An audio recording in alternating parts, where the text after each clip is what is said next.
자기가 나고 자란 외갓댁이 의령군인데 의령군 세간이 마을 입구에 커다란 느티나무에 북을 겁니다. 네. 그런 다음에 북을 쳐요. 한번 해보자. 이러고 의병이 조직된 거지. 네.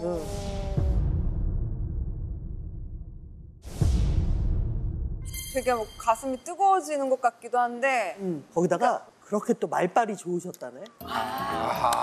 잘생겼어. 저기 요즘 같으면 막 동네에서 웅변학원 원장님하고 그랬던 거야. 말빨이 워낙 좋았던 거야. 그러니까 뭐 이러다가 니네 가족들 다 죽을 거고 우리가 지켜야지 누가 지키냐 뭐 이러면서 일단 그 자신의 노비 10명을 데리고 의병단을 꾸려요. 그리고 동네에서 이제 좀 성깔한다 동네 노는 애들 있잖아. 덩치 좀 크고. 막 오토바이 타고 다니고 막 바라바라 막 이런 애들. 그런 애들 이렇게 모아. 그런 걸 혈기 이제 있는 애들. 혈기 있는 애들. 그 친구들이 이제 악소패라 그랬대요. 이 악소패가 이제 불량배들, 어깨들 막 침 뱉는 친구들 있잖아.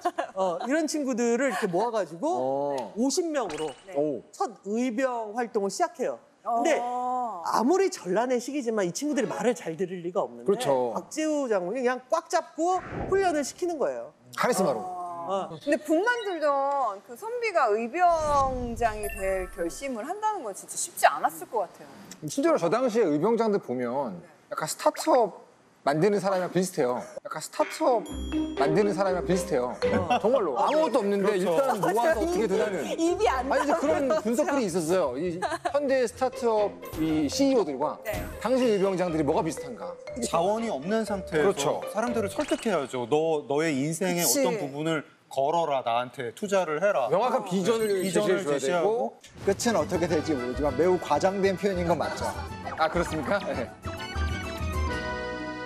근데 왜군에 비하면 의병들은 그 전력면에서 진짜 많이 부족했을 것 같아요. 그러니까 일종의 이제 게릴라로 시작을 했겠죠. 그치. 네, 전투들 조금 이겨가면서 조금씩 군인의 모습을 갖춰가고 있을 때 경상도를 점령한 왜군들이 전라도 가면 전라도 곡창지대니까 기본적으로 일본이 당시에 쌀 생산량이 높지 않았거든요. 네. 몇백 년을 전쟁만 했는데 쌀 생산량이 그치. 높겠어?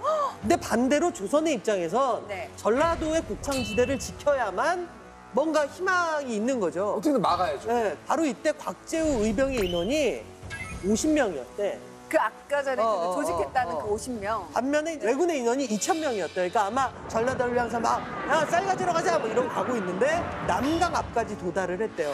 왜군 장수가 야 내일은 우리가 저 남강을 건너갈 거야. 좋은 길 좀 알아놔. 그래서 선봉대들이 좀 얕고 금방 넘어갈 수 있는 데를 이렇게 표시를 해뒀나 봐요.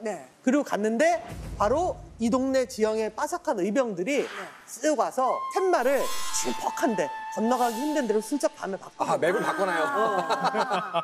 그 다음날 이제 막 갔는데 뭐야 니들 왜 이렇게 이상한 데로 했어 하는 순간 이 50명이 2,000명을 공격을 하면서 근데 그때 바로 박재우 장군이 그의 트레이드 마크이기도 한 빨간 도포를 들고 나타나서 말을 타고 그냥 왜군을 무찔러버리는. 그래서 홍위 장군이 거기서 홍위 장군이 이제 됐군요. 50대 근데 왜 하필이면 빨간색이었어요? 기록에 따르면 아버지가 명나라 황제로부터 굵은 비단을 받았다고 해요. 그래서 이제 그걸 갖고 옷을 해서 입으면서 돌아다녔다라는 기록이 있는데 정확한 사실은 아니고 여튼 중요한 것은 유명해지는 그 과정 속에서 자신의 어떤 그런 트레이드 마크로 계속 홍의를 입고 다닌 것만큼 좀 분명했던 건 맞는 거죠. 근데 그런 건 안 돼요. 이왕 나온 게 막.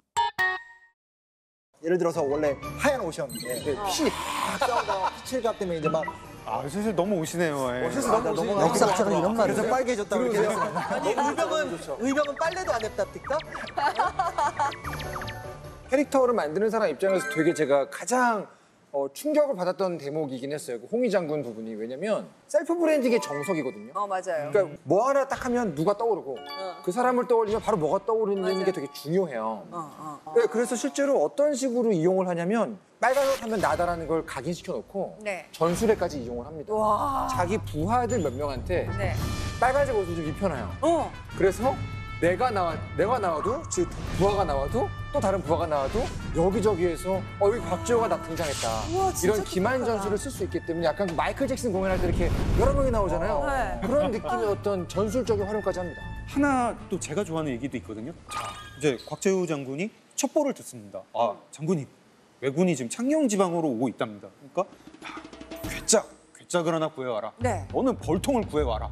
장군님 뭐 하시려고 그러지? 근데 괴짝에 벌통을 넣어놓고 왜군 그 진격기를 딱 놔두는 거예요. 네. 이제 적군이 왜군이 오다가 이 괴짝 뭐지? 떠나야죠. 만지지 마시고. 만지지 마세요. 그래 만지거든요. 두나 터치. 왜군이 열어요.